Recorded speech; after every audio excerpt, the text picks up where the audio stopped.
hamdan mi yetti Allah baɗɗo ko yettire o tagi binde ngam ɓurunaɗo on momo yettore o nuli annabaɓe nulaɓe tellini defte fo waliyaɓe caggal ɓe nulaɓe na jokkore ko nulaɗo wi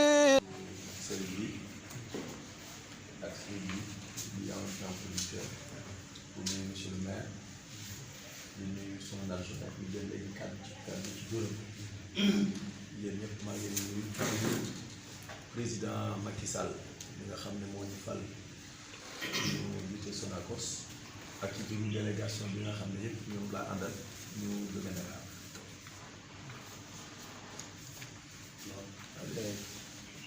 Imo hiwro Thierno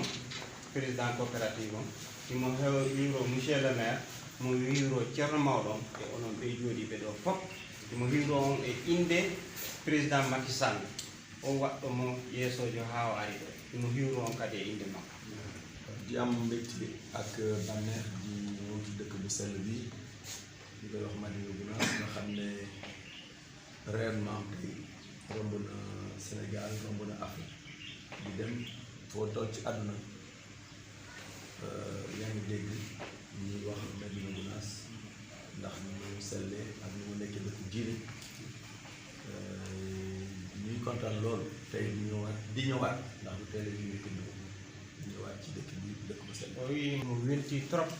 argol ɗo artugol ɗo kadi par ce que mo andino rek Madina Gounass wona Madina Gounass onon tun ko Madina Gounass Sénégal fof Madina Gounass aduna fof Afrique fof par ce que fof no nana Madina Gounass te fof no andi Madina Gounass no jooɗorani diine l'islam o wi ko ɗum tagi kanko argol mo ɗo ko weltare o arnoɗo o arti ɗo kadi e weltare di nuyu ci sëriñ bi muy xalif bi ñu koy ziar bu baax dañ ko jaar su fekkee am na jot ziar ko mu defal ñaan réew mi defal ñaan président Macky Sall moom mi nekk ci bopp réew mi pour yàlla niital ko ndax bu ko yàlla jàppale rek niital ko ñun ñi nekk si ginnaaw yàlla mën nañu ko jàppale. imo nelda duwaw e ceerno timo toro kadi ceerno waɗana e duwaw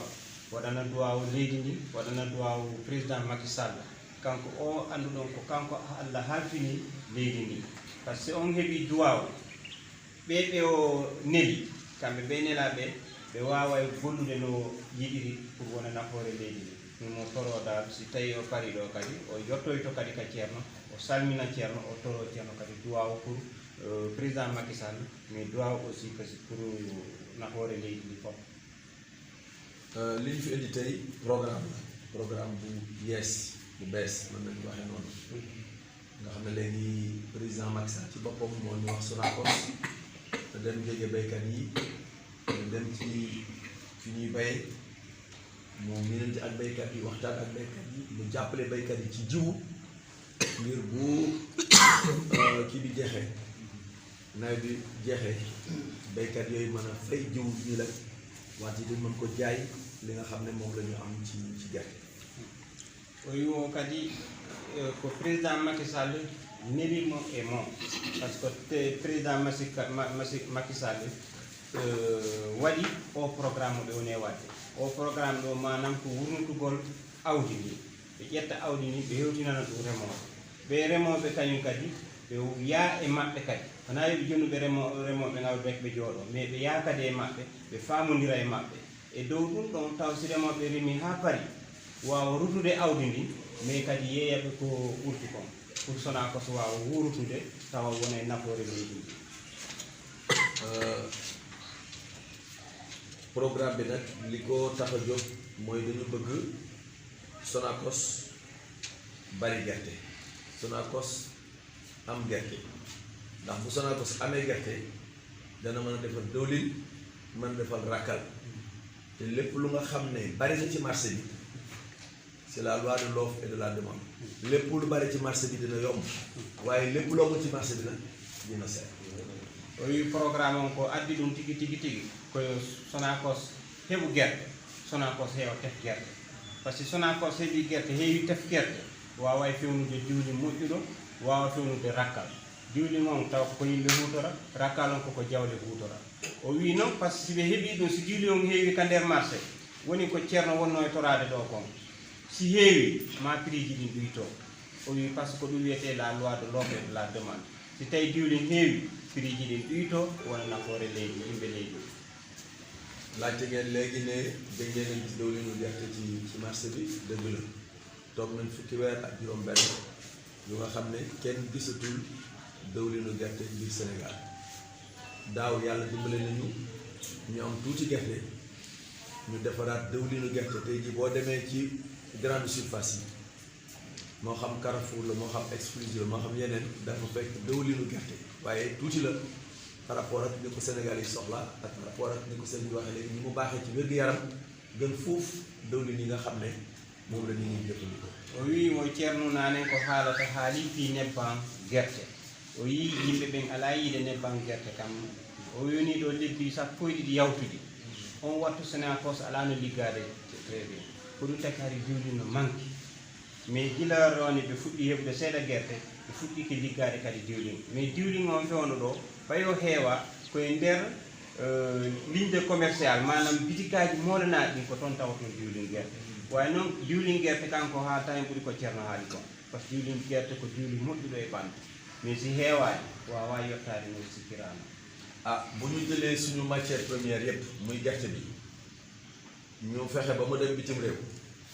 waa bitim réew defaraat dawlin bi ñoom jaay ko seeni consommateur jël dawlin bu bon ñu importé ko Sénégal wax dëgg yàlla ñun ñoo ci perte te bu yàggee tamit Sonacos ba mu tudd dina mujj tëj oyi ko wawi fawde si tawi enen en daari fi prix moƴƴuɗo e jonni gerte ɗen fof wonɓe ka leyɗe ɓe naɓi gerte ɗen ɗon si ɓe yeehi kamɓe ɓe moƴƴinde diwli moƴƴuɗo ɓe jonna ɗum yimɓe maɓɓe ɓe ƴetta diwliji bonɗi ɗi annduɗa ɗiɗo woni e ngaddande ɓe addana en ɗum so tawi enen koye ɗi wonɗe e ñamde kamɓe ɓe ñawla lakkere men moƴƴere nde si waɗi ɗum ɗon wonoyta nafoore leydi mum par ce que si ɓooyi Sonacos e hoore mum fermay si Sonacos fermi ko enen fof woni e perdude kadi o wi ɗum ɗon kadi wona ko moƴƴoyta e leydi ndi Sonacos bu tëjee xale yi ñàkk liggéey wax nga ko léegi waaye Sonacos bu tëjee tamit ba gan ñi dong des fi gan ñi dong des fi su boobaa dootuñu jënd 250 wala 300 de bu boobaa 150 wala 120 dañuy proposer paysans yi donc Sonacos ak gan ñi dañu war a des parce que loolu mooy njëriñu baykat bi mais bu kii dee rek keneen ki des dina wàcce njëgu gerte o wi Sonacos rek si woni si fermi yen andude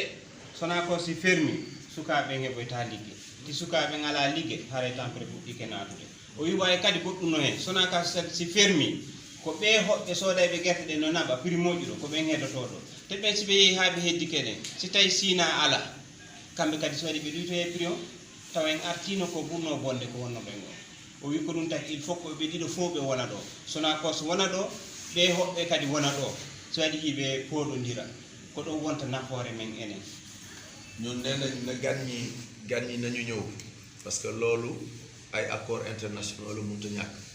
waaye tamit nañu fexe ba taxaw suñu industrie yi pour que ñoom tamit ñu bañ a naax saay léegi nag nan la ñuy def léegi ba ñaar ñooñu ñu teewandoo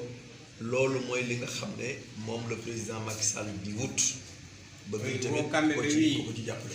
yo hoɓɓe ɓen aru yo hoɓɓe ɓen aru ɓe wawa soodude wawi kadi nak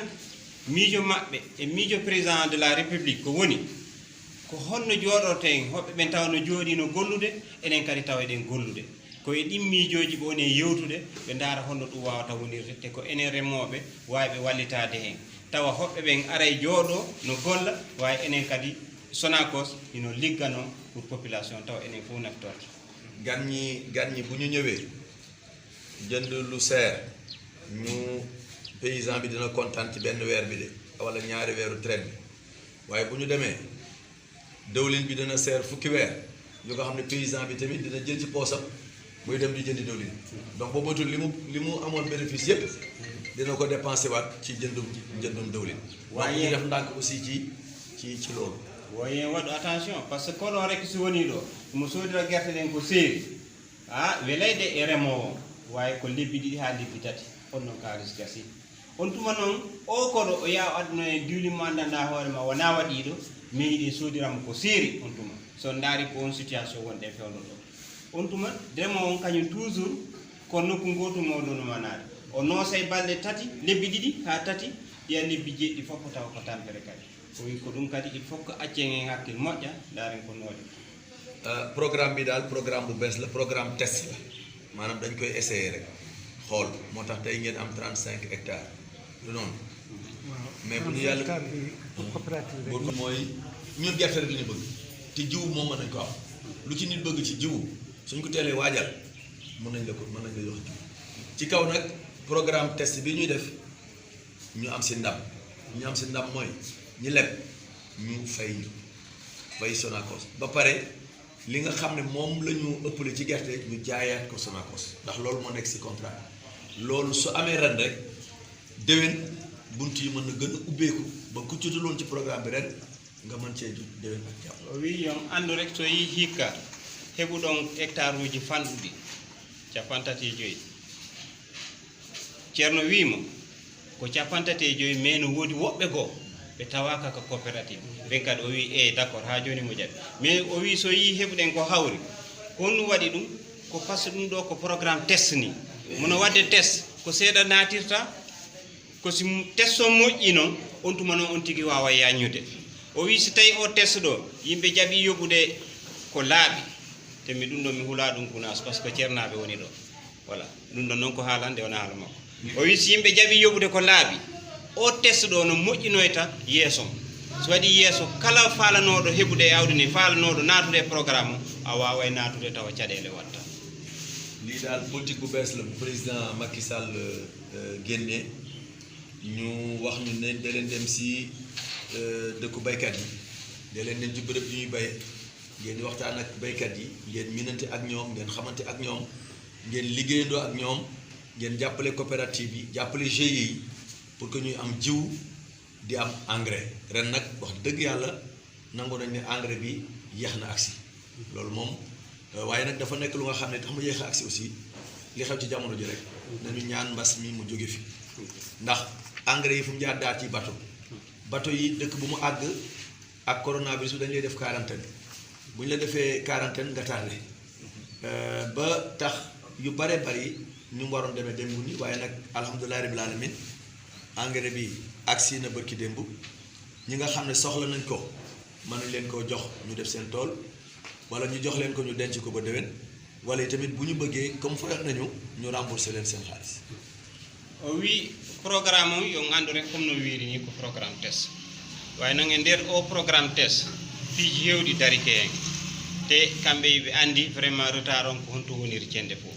waaye noon haɗali e nder ka engrais imo andinde on rek engrais nen ko leytini kon ko situation aduna o